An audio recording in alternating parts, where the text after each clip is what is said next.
안녕하세요. 잡시광입니다. 지난 3일 일본 하네다공항 활주로에서 일본항공 소속 항공기와 일본 해상보안청 항공기가 충돌해 해상보안청 항공기 탑승자 5명이 숨지는 사건이 발생했습니다. 사고 당시 일본항공 여객기 탑승자 379명은 전원 무사히 탈출했지만 일본 항공보안청 항공기 탑승자 5명이 사망해 충격을 안겼습니다. 이날 충돌 사고의 여파로 하네다공항은 비행기 결항과 지연이 속출했고 대체항 공편을 기다리는 사람들로 장사진을 이뤘습니다. 이날 하네다공항에서 출발하는 항공편 중에 JAL과 전일본 공수를 합쳐 모두 100편이 결항되는 등 사상 초유의 유턴러시가 발생했는데요. 연간 이용자가 6천만 명에 달하는 일본 최대 규모 공항인 하네다공항에서 항공기 충돌 사고는 너무나 이례적인 사고였습니다.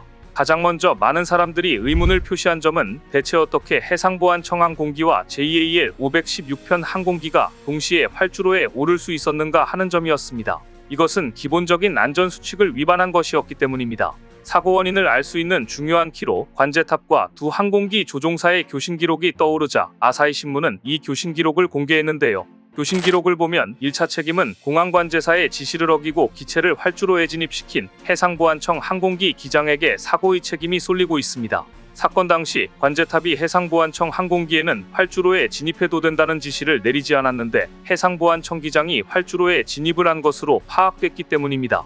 노토반도 대지진의 충격이 채 가시기도 전에 발생한 워낙 큰 사건이라 일본 해상보안청 장관까지 나서 고개 숙여 사과했지만 일본 공항의 수준을 드러낸 엄청난 사건에 대해 국민들의 분노와 의구심은 가라앉지 않고 있는데요. 그런데 조사가 진행될수록 일본 하네다공항 관제탑과 여객기의 실수도 드러나고 있습니다. 해상보안청 항공기 기장이 관제탑의 교신을 착각해서 활주로에 진입하는 잘못을 저질렀다면 여객기 측은 활주로에 진입하는 보안청 항공기를 보지 못했고 관제탑도 경고 모니터의 변화를 눈치채지 못한 책임이 드러난 것인데요. 그러니까 일본 하네다공항 사고는 비행기 2대와 관제탑까지 3자의 실수가 겹쳐서 일어난 인재였던 것으로 밝혀지고 있습니다. 또한 근본적으로 항공관제 시스템 자체에 문제가 있었다는 것 역시 드러났습니다. 이쯤 되면 일본 공항 항공관제 시스템을 전면 재점검해야 한다는 생각이 드는데요.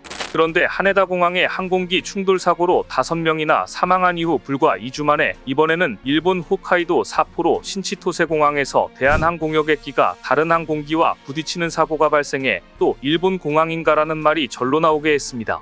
지난 16일 오후 5시 35분 대한항공 K766편 여객기가 일본 홋카이도 신치토세 공항 주기장에서 항공기 견인 차량, 즉 토인카에 끌려 옮겨지던 중 정지 상태이던 홍콩 캐세이 퍼시픽 CX583편 항공기와 접촉했습니다. 이 사고로 대한항공 K766편의 왼쪽 날개 윙렛, 즉 항공기 날개 끝 의장치가 캐세이 퍼시픽 CX583편의 꼬리 날개 우측 부분과 접촉해 부서졌는데요. 당시 대한항공 K766편은 일본항공 자회사 소속 토인카를 이용해 탑승 게이트에서 견인차를 이용해 뒤로 이동하는 중이었는데 토인카가 폭설로 쌓인 눈에 미끄러지면서 사고가 난 것이었습니다. 사고 이후 일본 네티즌들은 마치 한국 대한항공의 실수로 접촉사고가 일어난 듯한 댓글을 달았으나 결과적으로 제설 작업 후 항공기를 유도로로 밀던 일본항공 자회사 소속 토인카가 미끄러져 사고를 낸 것으로 명백히 일본 측의 잘못이었습니다. 다행히 당시 대한항공 여객기에는 기장 등 승무원 13명과 탑승객 276명이 타고 있었으나 이 사고로 다친 사람은 없었습니다. 또 캐세이 퍼시픽 항공기는 탑승 전이라 승객은 타고 있지 않았습니다.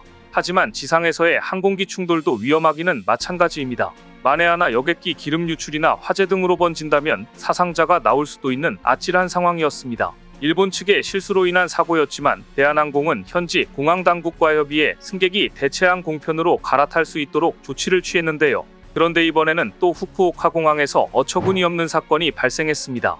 지난 18일 일본 후쿠오카 공항에 도착한 한국 제주항공 여객기가 유도로를 벗어나 다른 곳으로 진입하는 사고가 발생한 것인데요. 제주항공 여객기는 관제사의 유도에 따라 복창을 하며 여객기를 운행했으나 갑자기 엔진 시운전하는 곳으로 잘못 진입하고 말았습니다.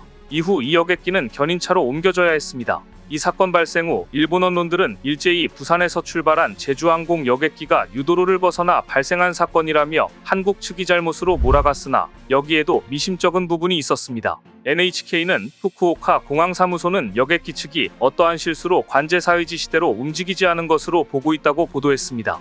하지만 거의 동일한 사고가 일주일 전에도 발생했다는 사실이 알려지면서 상황은 반전됐습니다. 앞선 지난 10일에도 후쿠오카 공항의 같은 장소에서 태국 비에젯 항공 여객기 역시 제주항공이 했던 것처럼 유도로에서 벗어나 잘못 진입하는 사고가 있었던 것입니다. 똑같은 공항, 똑같은 지점에서 같은 실수가 일어난 것인데요. 따라서 후쿠오카 공항의 활주로에 오진입을 할 수밖에 없는 분명한 문제가 있는 게 아닌가 의심이 들 수밖에 없습니다. 아니나 다를까 후쿠오카 공항 사무소는 슬그머니 재발 방지책을 검토할 예정이다라고 밝혔습니다. 이후 후쿠오카 공항을 관리하는 후쿠오카 국제공항은 여객기가 다니는 활주로 위에 여객기의 오진입을 방지하는 X표시 도료를 바꿔 보기 쉽도록 하는 등 대책을 추진하고 있다고 재차 설명했습니다. 결국 오진입을 할 수밖에 없는 구조적인 문제가 있었던 것을 인정한 것입니다. 이 정도면 1월 한 달 동안 일본 각지의 공항에서 연달아 사건 사고가 이어졌던 셈인데요. 총체적인 점검이 필요해 보입니다.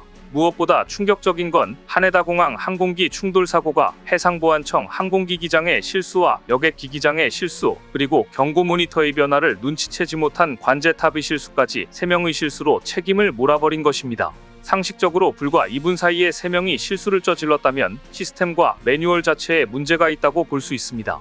일본 공항은 논란이 확산되자 그제서야 안전수칙을 재점검하겠다고 발표했습니다. 일단 관제탑의 활주로 모니터링 화면을 항상 감시하는 담당자를 배치했고, 관제탑이 항공기와 교신할 때 당분간 넘버원이란 표현을 사용하지 말도록 지시했습니다. 보도에 따르면 이번 사고의 가장 큰 실수는 해상보안청 기장이 관제탑의 표현을 잘못 이해하고 활주로에 진입한 것인데, 관제탑은 안녕하세요 넘버원 15 정지 위치까지 주행하세요라며 활주로 진입 전 정지 위치까지 주행하라고 지시했습니다. 해상보안청 기장도 정지 위치 15로 향합니다. 넘버원 감사합니다라고 복창했습니다. 하지만 기장은 정지 위치에 멈추지 않고 활주로 위까지 올라갔습니다. 게다가 사고 후엔 활주로에 진입해도 된다는 허락을 받았다고 주장했습니다. 일본 정부는 관제탑의 넘버원이란 표현의 의미를 기장이 착각했을 가능성이 있다고 추정하고 있는데요. 원래 항공교신에서 넘버원은 이륙할 순서가 첫 번째라는 뜻일 뿐 당장 활주로에 올라가도 된다는 의미는 아닙니다. 그런데 기장이 넘버원을 듣고 활주로 진입도 허가를 받은 것으로 착각했을 수 있다는 것입니다. 또한 일본은 이 같은 사고가 다시 발생하지 않도록 이착륙 시 조종사가 활주로 등을 철저히 주시하도록 하는 한편, 관제사의 활주로 진입 관련 표현을 조종사에게 다시 한번 확인시키라고 각 항공사에 요구했는데요. 결과적으로 잘못되고 모호한 매뉴얼과 이를 자의적으로 해석한 기장이 만들어낸 대형 사고였던 것입니다. 엄청난 사고 이후의 뒷북 조치이기는 하지만 이번 사고로 인해 일본이 국제공항 안전수칙을 재점검해야 할 만큼 충격을 받았다는 것을 보여주고 있습니다. 안전제일주의 일본도 이제는 옛말이라는 점이 여실히 느껴지는 사건입니다.